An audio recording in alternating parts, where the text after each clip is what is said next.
एक गांव में एक आश्रम था। वहाँ एक व्यक्ति आता है। वो बहुत दुखी होता है क्योंकि उसे कोई ना कोई कुछ चुभने वाली बात कह देता है जिससे उसका दिल दुख जाता है। तो वो जब आश्रम में जाता है तो गुरुदेव से कहता है, गुरुदेव, लोगों के शब्द मुझे बहुत गहरे चुभ जाते हैं, कोई उपाय बताइए जिससे मैं इस पीड़ा से मुक्त हो जाऊं। सो गुरुदेव मुस्कुराते हैं, उसको एक आलू से भरी हुई बोरी देते हैं और एक खाली बोरी देते हैं और बोलते हैं कि जब जब भी तुम्हें कोई भी चुभने वाला शब्द कहे तो तुम एक आलू निकालना और इस बोरी में डाल देना, और इस बोरी को तुम जहां पर भी जाओ अपने कंधे पर ढोकर तुम्हें लेकर जाना है।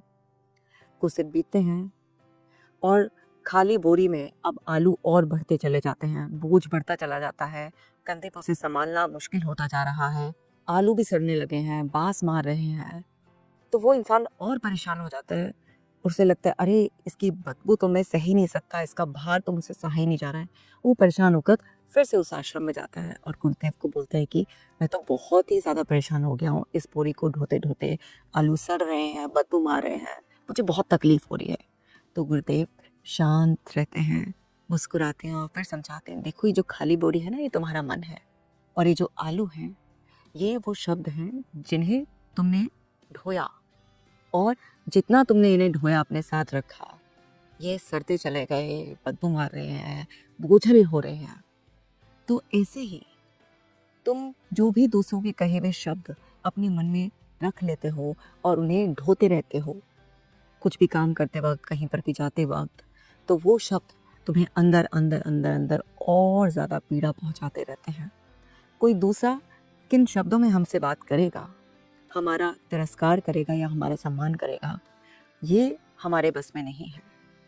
पर जैसे ही हम अपनी समझ से ये समझ लें कि दूसरे के शब्द हमें पीड़ा पहुंचाने वाले हैं, अगर हम उन्हें अपने अंदर जगह देने से मना कर दें तो उनका असर हम पर कभी भी नहीं होगा। तो दूसरे लोगों को समझाने या उनसे ये उम्मीद करने की बजाय कि वो हमसे सम्मान से बात करें, ये सीखो कि जब भी कुछ ऐसा पीड़ादायक शब्द आए तो उसे मन से बाहर ही रखना है। ये कहना है कि ये उसके शब्द हैं, मेरी वास्तविकता अलग है। तो इससे कभी तुम पीड़ा में नहीं आओगे, बोझिल नहीं होगे, तुम्हारे मन में वो दर्द पैदा नहीं होगा। उस व्यक्ति को बात समझ में आ गई। गुरुदेव ने अपने ही तरीके से बहुत ही गहरा अर्थ उसको समझा दिया था। उसने गुरुदेव को प्रणाम किया, मुस्कुराया और वहां से चला गया। और उसके बाद उसने किसी के भी चुभने वाले शब्दों को अपने ऊपर हावी नहीं होने दिया। उसने तो ऐसा कर दिखाया। अब आपकी बारी है।